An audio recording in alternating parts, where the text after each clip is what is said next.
Everyone welcome to NB show Telugu. West బెంగాల్లో పరిస్థితులు వైలెంట్గా మారాయి. చాలా ప్రాంతాల్లో 144 సెక్షన్ విధించారు. ఇంటర్నెట్ని బ్లాక్ చేశారు. ప్రజెంట్ ఆ రాష్ట్రంలో ఏం జరుగుతుందో బయట ఎవరికీ తెలియట్లేదు. మొన్న 11వ తేదీన శుక్రవారం ఆ రాష్ట్రంలోని కొన్ని ప్రాంతాల్లో ముస్లింలు తమ ప్రేయర్ తర్వాత వైలెన్స్ చేయడం మొదలుపెట్టారు. నిజానికి వాళ్ళు రీసెంట్గా సెంట్రల్ గవర్నమెంట్లో పాస్ అయిన వక్ఫ్ అమెండ్మెంట్ బిల్కి అగెన్స్ట్గా ప్రొటెస్ట్ చేద్దాము అనుకున్నారు. ఆ ప్రొటెస్ట్ కాస్త వైలెంట్గా మారింది.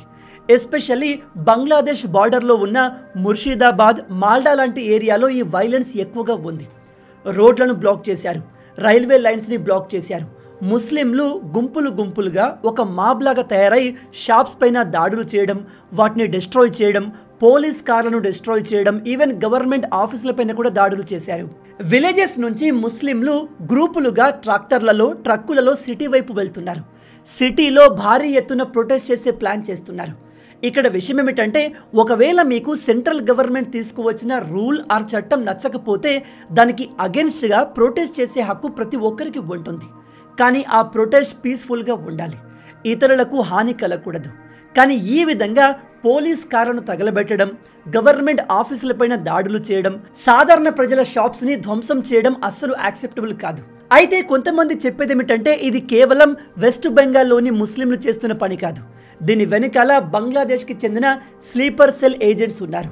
అందుకే మీరు గమనించండి, బంగ్లాదేశ్తో బార్డర్ షేర్ చేసుకున్న జిల్లాలైన ముర్షిదాబాద్, మాల్డాలోనే ఈ గొడవలు ఎక్కువగా జరుగుతున్నాయి.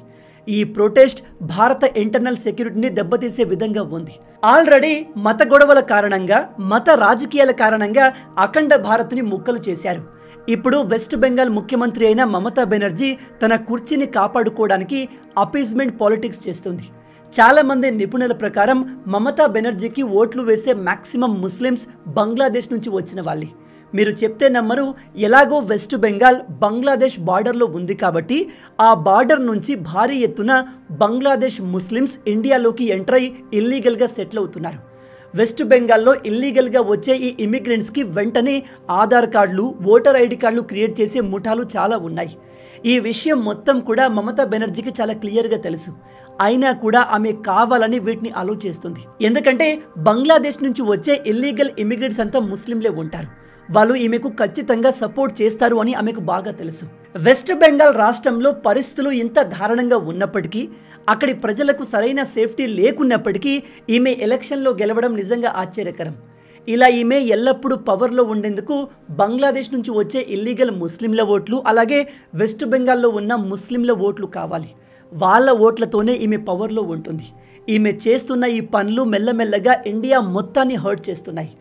అందుకే మీరు ఇక్కడ ఆర్టికల్లో చూడవచ్చు, Mamata Banerjee trying to create Bangladesh by threatening Hindus.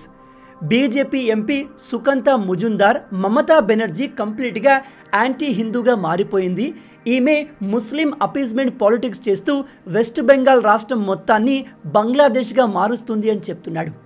ఇతను ఇలా చెప్పడానికి ఒక బలమైన కారణం ఉంది. వక్ఫ్ అమెండ్మెంట్ బిల్కి అగెన్స్ట్గా ప్రొటెస్ట్ చేస్తున్న ముస్లిం మాబ్స్ హిందువుల షాప్స్ని టార్గెట్ చేసి దాడులు చేస్తున్నారు.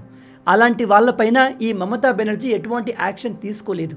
అందుకే వెస్ట్ బెంగాల్లోని మిగతా రాజకీయ నాయకులు సెంట్రల్ ఫోర్సెస్ని వెంటనే డిప్లాయ్ చేయాలి, లేదా రాష్ట్రంలో ప్రెసిడెంట్ రూల్ తేవాలి అని రిక్వెస్ట్ చేస్తున్నారు. నేను మళ్ళీ చెప్తున్నాను, గవర్నమెంట్ చేసే పనులు మనకు నచ్చకపోతే మనం దానికి అగెన్స్ట్గా ప్రొటెస్ట్ చేయవచ్చు. కానీ ఆ ప్రొటెస్ట్ పీస్ఫుల్గా ఉండాలి. వేరే వాళ్ళకి ఇబ్బంది కలగకూడదు, వేరే వాళ్ళపైన దాడులు చేయకూడదు. అలా చేయడం చట్టరీత్యా నేరం. అలా చేసిన వాళ్ళందరికీ కఠిన శిక్షలు ఉంటాయి. ప్రజెంట్ వెస్ట్ బెంగాల్లో జరుగుతుంది ప్రొటెస్ట్ కాదు, ఇండియాపై జరుగుతున్న ప్రీ ప్లాన్డ్ అటాక్ అని చెబుతూ కొన్ని ఆర్టికల్స్ కూడా పబ్లిష్ అవుతున్నాయి. ఈ అటాక్ల వెనుక ఖచ్చితంగా బంగ్లాదేశ్కి చెందిన ఏజెంట్లు ఉంటారు. ఎందుకంటే ఈ గొడవలన్నీ maximum west Bengal, Bangladesh border డిస్ట్రిక్ట్స్లోనే ఎక్కువగా జరుగుతున్నాయి. బంగ్లాదేశ్ అండ్ పాకిస్తాన్లు కలిసి మన సిలిగురి కారిడోర్ని బ్లాక్ చేయాలని ఎప్పటి నుంచో ప్లాన్ చేస్తున్నాయి. అండ్ రీసెంట్గా మొహమ్మద్ యూనస్ చైనాకు వెళ్ళి మన నార్త్ ఈస్ట్ స్టేట్స్ని ఇవన్నీ ల్యాండ్ లాక్డ్ స్టేట్స్ అంటూ కాంట్రవర్షియల్ స్టేట్మెంట్స్ ఇచ్చాడు. అండ్ ఇప్పుడు చూసుకుంటే వెస్ట్ బెంగాల్లో ఒక్కసారిగా వైలెంట్ ప్రొటెస్ట్ స్టార్ట్ అయ్యాయి. ఈ ప్రాంతంలో ఉన్న రైల్వే లైన్స్ని, రోడ్స్ అన్నిటినీ బ్లాక్ చేశారు. మేబీ ఇక్కడ బంగ్లాదేశ్ అండ్ పాకిస్తాన్లు మన దేశంలో పాస్ అయిన వక్ఫ్ అమెండ్మెంట్ బిల్ని అడ్వాంటేజ్గా తీసుకుని సిలిగురి కారిడోర్ని ఆక్యుపై చేయాలి అనే ప్లాన్ని ఎగ్జిక్యూట్ కూడా చేస్తుండవచ్చు. ఎందుకంటే ఎప్పుడైతే ఒక ప్రాంతంలోని రైల్వే లైన్స్ని రోడ్స్ని బ్లాక్ చేస్తామో ఆ ప్రాంతానికి మిగతా దేశానికి కనెక్షన్ తెగిపోతుంది. దాంతో ఆ ప్రాంతంలో వైలెన్స్ మరింత పెరుగుతుంది. మీరు ఇక్కడ మ్యాప్లో చూసినట్టయితే ఈ మాల్డా అండ్ ముర్షిదాబాద్ 2 జిల్లాలు బంగ్లాదేశ్ని ఆనుకొని ఉన్నాయి. ఈ ప్రాంతాల్లో డెమోగ్రఫీ ఆల్రెడీ కంప్లీట్గా మారిపోయింది. ఒకప్పుడు హిందువులు మెజారిటీగా ఉన్న ఈ ప్రాంతాల్లో ప్రజెంట్ ముస్లిం పాపులేషన్ విపరీతంగా పెరుగుతుంది. అందుకే బంగ్లాదేశ్లో ఏదైతే జరుగుతుందో సేమ్ అదే ఈ ప్రాంతాల్లో జరుగుతుంది. రీసెంట్గా బంగ్లాదేశ్లో KFC, బాటా షోరూంలను పాలస్తీనా కోసం ప్రొటెస్ట్ చేస్తున్న ఒక మాబ్ వ్యాండలైజ్ చేసింది. సేమ్ అలాగే వెస్ట్ బెంగాల్లో కూడా జరిగింది. ఇక్కడ ఇంకో షాకింగ్ విషయం ఏమిటంటే వక్ఫ్ అమెండ్మెంట్ బిల్ సెంట్రల్లో పాస్ అయినప్పుడు ఈ మమతా బెనర్జీ మీడియా ముందుకు వచ్చి ఈ బిల్లును మేము మా రాష్ట్రంలో అమలు చేయము అని చాలా క్లియర్గా చెప్పింది. అయినా కూడా ఆ రాష్ట్రంలోని రాడికల్స్ ఇలాంటి వైలెన్స్ని క్రియేట్ చేయడం అనేక అనుమానాలకు దారితీస్తుంది. అసలు వీళ్ళు ఇండియాకు చెందిన వాళ్ళేనా, లేదా ఈ వైలెన్స్ వెనుక పాకిస్తాన్, బంగ్లాదేశ్ ఉందా అనే డౌట్స్ వస్తున్నాయి. ఈ వైలెన్స్ రోజు రోజుకి పెరుగుతూనే ఉంది. ఆల్రెడీ ఈ గొడవల్లో దాదాపు 3 మరణించినట్టుగా తెలుస్తుంది. ఇక్కడ ఇంకో షాకింగ్ విషయం ఏమిటంటే వక్ఫ్ బోర్డుకి అగెన్స్ట్గా ప్రొటెస్ట్ చేసే వాళ్ళు పాలస్తీనా జెండా పట్టుకొని తిరుగుతున్నారు.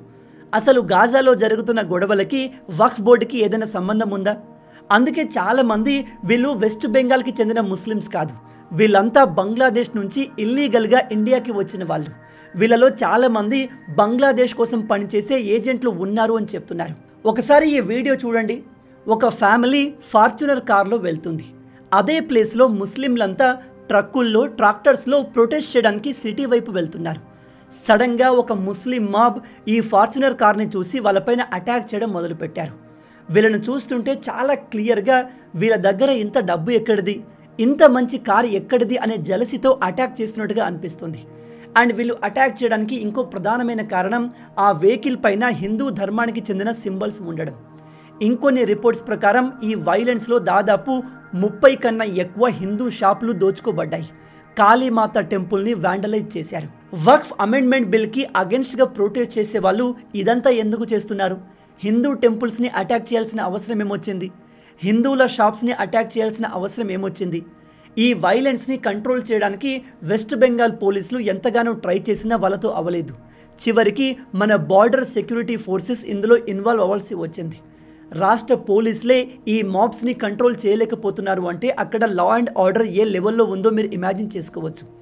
ముర్షిదాబాద్లో పరిస్థితులు ఎంత దారుణంగా మారాయి అంటే ఆ ప్రాంతంలో ఉన్న హిందువులు తమ ప్రాణాల్ని కాపాడుకోవడానికి ఎన్నో సంవత్సరాల నుంచి ఉంటున్న ఇళ్లను వదిలి వెళ్ళిపోతున్నారు. చివరికి మన దేశంలో హిందువులకే సేఫ్టీ లేకుండా పోయింది. షాకింగ్ విషయం ఏమిటంటే ఈ వక్ఫ్ అమెండ్మెంట్ బిల్కి అగెన్స్ట్గా ప్రొటెస్ట్ చేస్తున్న ఈ మాబ్లో చాలామందికి ఆ బిల్ దేని గురించి, అందులో ఏముందో కూడా తెలియదు. వీళ్ళని తమ లోకల్ ముస్లిం లీడర్లు రెచ్చగొట్టి ఇదిగో ఈ విధంగా రోడ్లపైకి తీసుకొస్తున్నారు.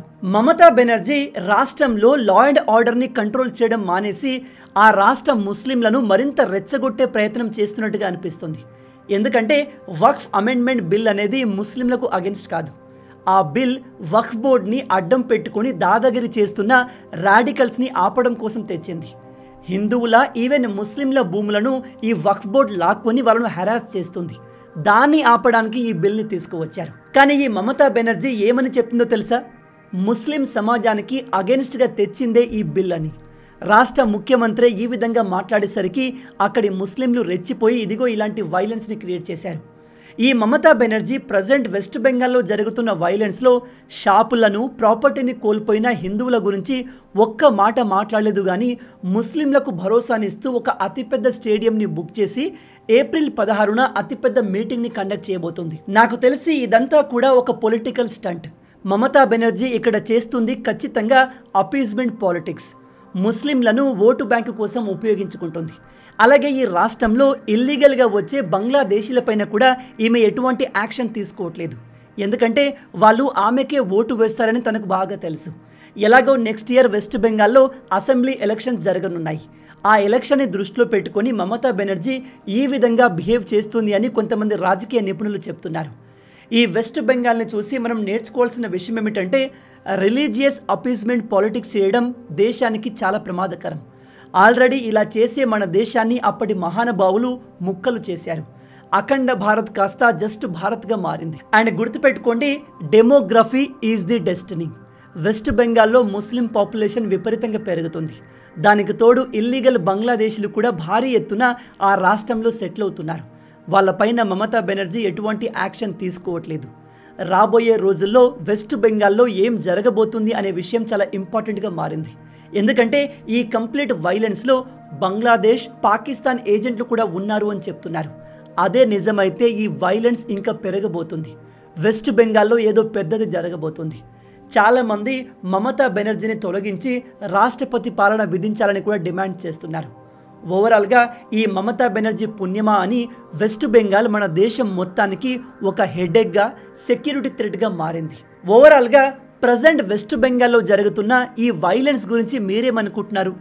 ఈ మమతా బెనర్జీ పైన మీ ఒపీనియన్ ఏంటి? కేంద్ర ప్రభుత్వం ఎటువంటి యాక్షన్ తీసుకుంటే సిచ్యువేషన్స్ మళ్ళీ నార్మల్ అయ్యే అవకాశం ఉంది? ఆ రాష్ట్రంలో ముస్లింలు డిమాండ్ చేస్తున్నట్టుగా వక్ఫ్ అమెండ్మెంట్ బిల్ని వెనక్కి తీసుకోవాలా, లేదా కేంద్రం ఇంకేదైనా యాక్షన్ తీసుకుంటే బాగుంటుందా? మీ ఆలోచనల్ని కింద కామెంట్లో చెప్పండి. మొత్తంగా ఇవి ఈ వీడియోకి సంబంధించిన పూర్తి విషయాలు. ఈ వీడియో మీకు నచ్చింది అనుకుంటున్నాను. నచ్చితే అలా ఊరికే చూసి వెళ్ళిపోకుండా వీడియోని లైక్ చేయండి. ఈ వీడియోకి నేను మీకు ఇచ్చే లైక్స్ టార్గెట్ 10,000 లైక్స్. చాలా ఈజీ, సింపుల్గా చేసేయండి. అండ్ ఇలాంటి మరిన్ని ఇంట్రెస్టింగ్ వీడియోస్ కోసం మన ఛానల్ని సబ్స్క్రైబ్ చేసి మమ్మల్ని సపోర్ట్ చేయొచ్చు కదా. ఇది మీకు కంప్లీట్లీ ఫ్రీ. కానీ మీరు చేసే ప్రతి ఒక్క లైక్ అండ్ సబ్స్క్రిప్షన్ మాకు మరిన్ని వీడియోస్ చేయడానికి ఒక మోటివేషన్లా ఉంటుంది. కాబట్టి వీడియోని లైక్ చేసి ఛానల్ని సబ్స్క్రైబ్ చేయడం మర్చిపోవద్దు. రాబోయే వీడియోలో ఇంకో ఇంట్రెస్టింగ్ టాపిక్తో మళ్ళీ కలుద్దాం. అంటిల్ దెన్, జై హింద్ అండ్ జై భారత్.